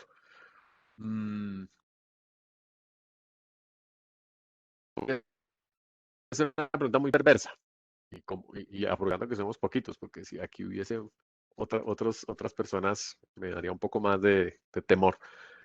Todos ustedes conocen la polémica acerca del proyecto minero de Jericó en Antioquia, una gran mina de oro que se está diseñando, no tiene aprobación todavía, de una empresa muy grande que plantea durante 30 o 40 años hacer una explotación subterránea a través de primero pozos de 2 kilómetros de profundidad y luego una red de, de túneles que van perforando la superficie y van sacando el material por bandas transportadoras a una zona montaña abajo, donde salen y son procesadas. Y luego, al cabo de 30 años, cuando ya digamos, la montaña o el área de explotación ya ha sido, tiene una densidad de perforación grande y ya ha llegado como al límite de posibilidades de estabilidad, generan una implosión y la montaña se convierte en una cima, en un agujero. ¡Bum! Entonces, lo que hubiese sido una explotación a cielo abierto, no se desarrolla de esa manera desde el principio, sino solo al final, y se le devuelve, digamos, al país o al territorio un hueco. Y la pregunta perversa es, ¿eso es un evento geológico absolutamente común? Eso ni siquiera es biomímesis, es geomímesis. Se está copiando un proceso que sucede todo el tiempo en los ecosistemas kársticos y finalmente no pasa nada. No pasa nada, pues sí, se pueden modificar corrientes de aguas subterráneas, quedarán agujeros por aquí y por allá debajo de tierra, pero la pregunta es si, digamos, moral y éticamente eso representa una, una mala práctica o eventualmente el argumento de la geomímesis o la biomímesis podría llevarnos a una discusión mucho más delicada, ¿no? Pensando en lo que Manuel nos dice sobre la evolución de los paradigmas, porque uno se puede comportar como alien. Cuando yo doy clases de evolución siempre hablo de las avispas hiperparásitas. Digo, pues las avispas hiperparásitas le inyectan los huevos de su progenie a las arañas que anestesian y mantienen vivas durante varios días mientras las larvas se desarrollan en su interior y se las van comiendo y finalmente hacen explotar la araña cuando emergen y se van. Entonces uno dice, uy, pero biomímesis, qué maravilla, hay que usar ese modelo para algo se nos tiene que ocurrir para vender algo. Y uno dice, ay, Dios mío, qué susto. Véndele a los niños chupetas que en algún momento claro, chupa chups que explotan dentro de la boca y porque ahí adentro hay algo vivo o que se está desarrollando. En química se usa mucho, en cristalización. En fin, estoy pensando ya viernes 5:40, necesito un calmante, pero bueno.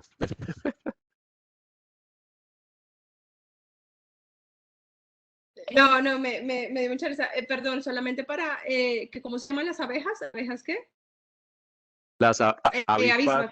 las avispas hiperparásitas, sí, son de la familia Hiperparásitas. Neumonidae. Son esas avispas grandes que se la pasan, las ves tú volando, avispas azules con alas doradas o que se la pasan cazando arañas en todas partes hay. Pero son malas, malas. Tú no querrías ser araña en un ambiente con esas avispas. Pero las arañas depredadoras cazan avispas también. Entonces, es que la naturaleza, hay una página de Instagram que me encanta que se llama The Dark Side of Nature. No dejen de verla. Me gustaría decir algo, ay, Brigitte. Claro, Dale, Manuel, por Manuel. favor.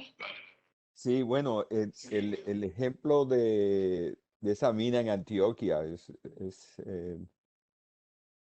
eso me hace preguntarme, porque como tú lo planteaste, tecnológicamente puede que no sea nada raro, o sea, eso pasa en la naturaleza, hay túneles.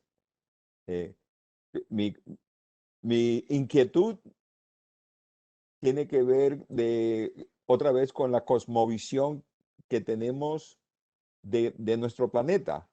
Es un planeta, por ejemplo, si vemos un bosque, vemos papel y dinero, o vemos el bosque y vemos y apreciamos también su parte de la vida. Entonces, pero si lo vemos solo como papel y dinero, hay que sacarle plata a esta cosa. Vamos a terminar con todo. Entonces no hay límites. Y como tú sabes, la economía moderna y la cosmovisión moderna no se pone límites. Entonces, y los grandes pensadores como Donella Meadows, que escribió el libro Límites al Crecimiento, hace 50 años lo dijo, bueno, vamos a llegar a un punto de colapso. Entonces, mi inquietud es, no es cómo hacemos una minera de oro, pero pregunta, ¿para qué necesitamos tanto oro? Pregunta número uno. Porque los chinos quieren el oro, los hindúes quieren ponerse oro en las manos, todo el mundo quiere ponerse un anillo de oro cuando se casa. Esas son costumbres culturales. Entonces hay que sacar petróleo porque construimos un carro combustible. Entonces hay que sacar petróleo pero entonces el huevo y la gallina, porque hay que sacar petróleo porque Henry Ford construyó la máquina interna de combustión. Y entonces ahí mi pregunta es, ¿cuál es nuestra relación con este planeta? Porque al final del día, hasta ahora, este es el único planeta que tenemos. No tenemos dos. Y si Elon Musk quiere ir a Marte, que se vaya y que vive en Marte. Yo prefiero vivir en Cartagena, te voy a decir la verdad.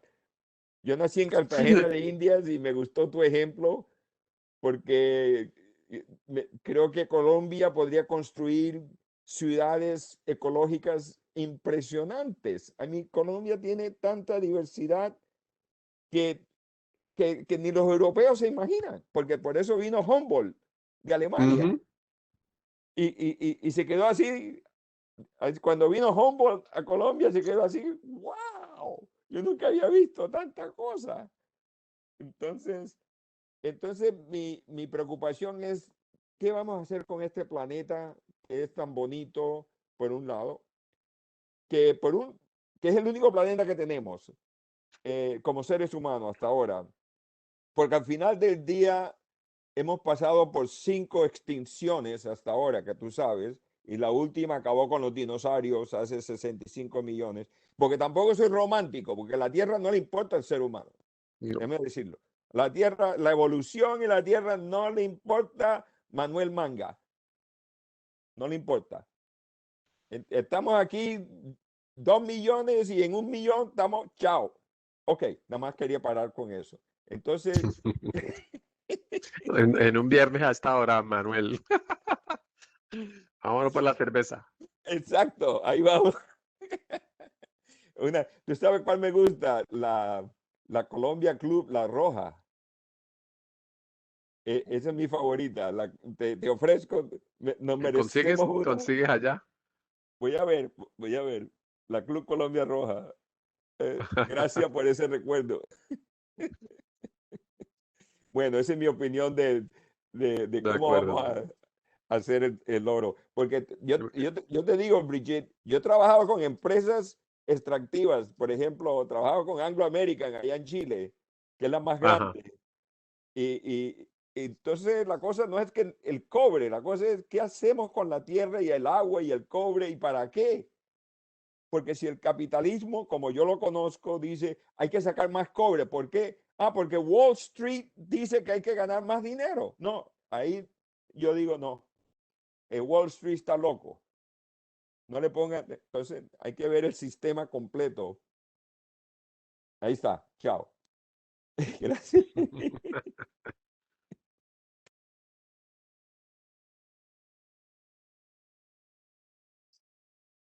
No, Manuel, muchas gracias.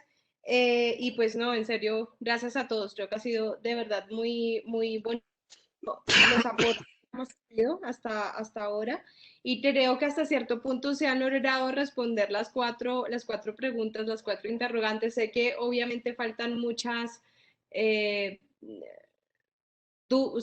quedan muchas dudas todavía, ¿no? De cómo vamos realmente a propiciar sostenibilidad a través de los sistemas vivos. Era evidente, pues este seminario no pretendía responder las preguntas complejas y filosóficas, epistemológicas de la relación entre los sistemas vivos y las políticas públicas, o los sistemas vivos y el extractivismo, las alternativas al extractivismo.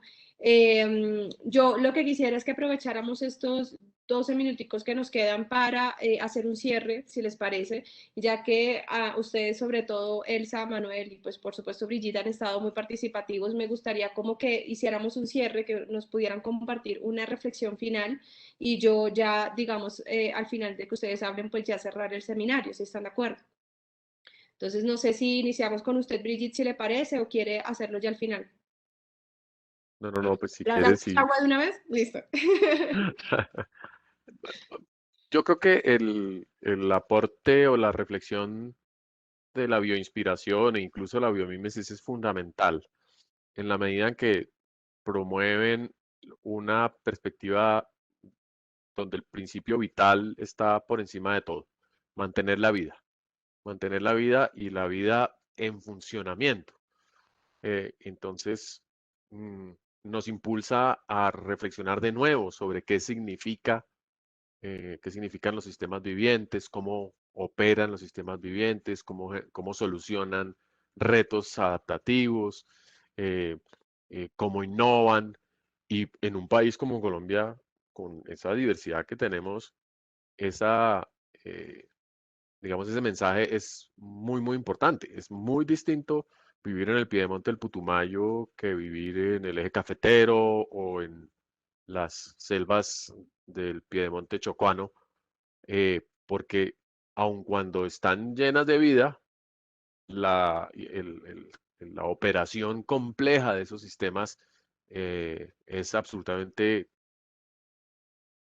abrumadora y nos llama a la empatía y al respeto y incluso desde una actitud contemplativa a tratar de eh, existir en medio de esa maravilla, reconociendo nuestras limitaciones, digamos, culturales, o nuestras capacidades también adaptativas, porque no somos un animal más, y tú empezaste por ahí con esa, nos reconocemos como animales, pero no somos simplemente un animal más, sino somos un animal recién llegado.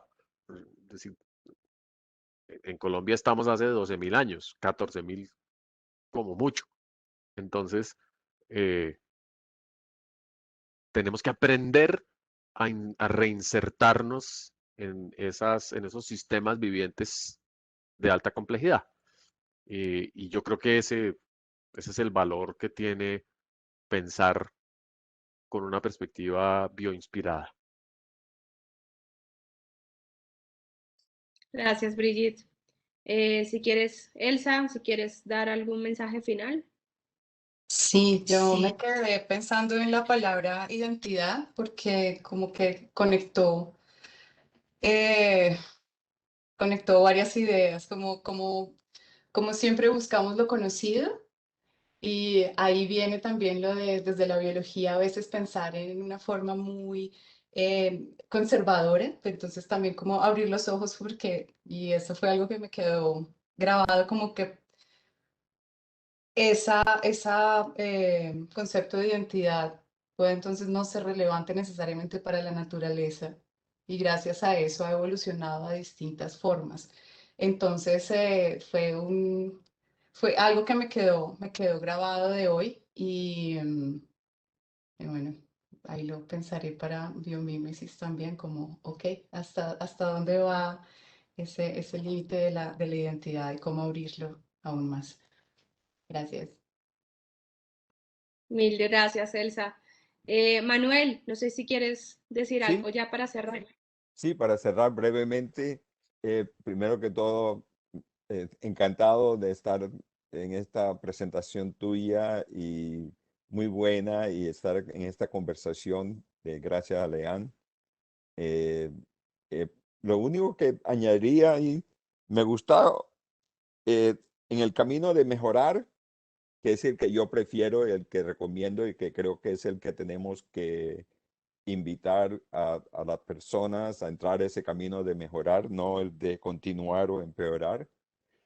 Eh, Mi inquietud ahí es que necesitamos construir una visión atractiva de ese camino mejorar, o sea, cuál es por lo menos una utopía relativa, una utopía que se puede lograr, o sea, una visión de esa civilización sostenible. Creo que tenemos que atraer, compartir esa visión más frecuente, no solamente quedarnos en el proceso, en el camino. Tenemos que decir, mira, vamos hacia allá.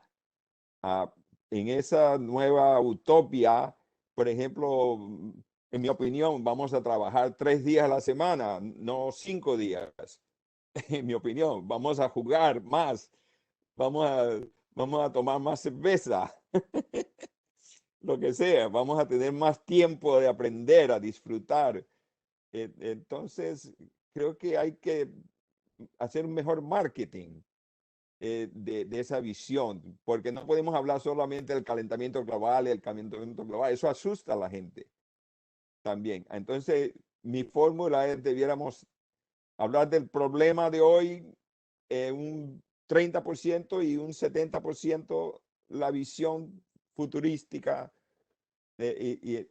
Y para mí eso, cuando yo pienso en Colombia, me inspira porque yo veo una Colombia como utopia, porque tiene todos los ingredientes de la utopia. El problema es que nos falta, yo diría, líderes con buena visión. Bueno, ahí vamos. Entrar ese camino de mejorar. Está bien. Gracias. Muchas gracias, Manuel, Elsa, Brigitte, a todos de verdad por los que han participado en este seminario. Realmente es algo muy contenta porque creo que se han discutido muchas cosas interesantes que de alguna u otra forma les prometo trataré de escribir incluso algún artículo de reflexión donde pueda recoger más allá de las memorias de este seminario, donde pueda recoger un poco estas perspectivas. No lo dije al inicio, pero pues yo me he dedicado a trabajar con los temas de soluciones basadas en la naturaleza durante muchos años y por eso Brigitte al inicio también del seminario decía que a veces ella me regañaba por mencionar la palabra naturaleza y es que tiene razón, finalmente si nosotros seguimos desconectados de la naturaleza y seguimos usando los lenguajes equivocados, quizás vamos a seguir propiciando, como tú decías Manuel, quizás esos escenarios tendenciales muy de statu quo y esos escenarios también dirigidos hacia el colapso. Y lo que tenemos que trabajar precisamente es por fomentar esos escenarios hacia la sostenibilidad, esos escenarios de mejora continua, de búsqueda inalcanzable por la sostenibilidad, que como les decía, pues finalmente o debe ser parte de las dinámicas centrales de la vida. Cerraría como con dos frases, si están de acuerdo, para recoger un poco todo lo que han conversado hasta ahora. Lo que hemos conversado hasta Perdona, ahora. te interrumpo, qué pena, Sí, Mario. Es que en el chat hay un mensaje que creo que vale la pena compartir de Alexia. Aunque digamos llega puro al final, pero por lo menos si lo puedes leer en voz alta o lo podemos mirar, porque sí, sí, hace una perfecto. pregunta muy, muy, Claro. muy pertinente y de golpe estructuramos una conversación más adelante sobre lo que ella nos dice. Buenísimo, claro. Leo el comentario de Alexia. Gracias, Alexia. Siento que la dificultad está dada por la gobernanza y la gobernabilidad. No hay ninguna exigencia y ni siquiera una propuesta de convertirse en gestor activo como elección de un estilo de vida. dónde se puede formar parte de estas iniciativas, cómo hacer parte de este cambio de las personas que fuimos urbanas y nos volvimos rurales recientemente. Otra consecuencia de la pandemia, me supongo, ¿no? Porque también la pandemia creo que ha convertido a los urbanitas en seres rurales y hasta yo lo estoy pensando realmente. Claro, y hacer lo que nos dice Manuel, queremos trabajar menos en lo obligatorio y disfrutar más Exacto. la vida, La vida, la exacto. mejor experiencia biomimética, gozárselo. Exacto, exacto. Totalmente de acuerdo. Gracias, Alexia, por tu comentario y me parece un tema bastante interesante que deberíamos abordar en estos seminarios pronto. Bueno, no, ya para cerrar, simplemente, digamos, dos frases con las que puedo ya retirarme, que nos retiremos de este seminario es, uno, recordarnos siempre poner la vida en el centro de todo lo que hacemos y ese creo que es el mensaje final de la bioinspiración. Finalmente creo que tenemos que entender que todo lo que hacemos es por los sistemas vivos y no solamente, pues, obviamente por los seres humanos. Y la segunda es que creo que al ser nosotros seres humanos conscientes de nuestra propia mortalidad, nos debe ayudar precisamente a tomar las decisiones para evitar estos límites ecológicos. Es decir, finalmente, escuchándolos ahora hablar, creo que estamos viviendo nuestra crisis del mundo contemporáneo. Si la evidencia científica, como les decía al inicio, ya nos muestra eso. Entramos ya a la crisis climática. Hay puntos del no retorno y hay una mortalidad de nosotros mismos en juego allí. Entonces, creo que la conciencia de estar frente a ese riesgo de morir por estos riesgos climáticos o estos riesgos socioecológicos nos debe hacer mover el piso para enfrentar precisamente estas crisis y transitar hacia un futuro regenerativo, floreciente y sostenible, justo como lo decía Manuel. Entonces, de verdad, mil y mil gracias a todos por participar en este seminario. Estuvo muy interactivo, a pesar de un viernes en la tarde. Muchas gracias, de verdad fue muy, muy bonito. Y pues nada, hasta la próxima ocasión. Los invitamos de un solo al próximo seminario que vamos a tener sobre nexos entre agua, biodiversidad y energía, con nuestro profesor eanista Julian Chenet. Vamos a conversar un poco precisamente sobre esas interacciones entre los elementos y las interconexiones que existen precisamente en los sistemas naturales y sociales, y este seminario va a ser el 23 de junio. Igual, pues a través de nuestras redes vamos a estar socializando la invitación. Mil gracias en serio a todos, Brigitte, Manuel, Elsa, Alexia, Gracias. María Verónica, Gracias, todos los que Un Brigitte. participaron. gusto, saludos a todos, gracias María, Gracias a Gracias a Carlitos también. todos. Gracias. por supuesto. Chao, Chao. chao, Chao. chao, chao, gracias.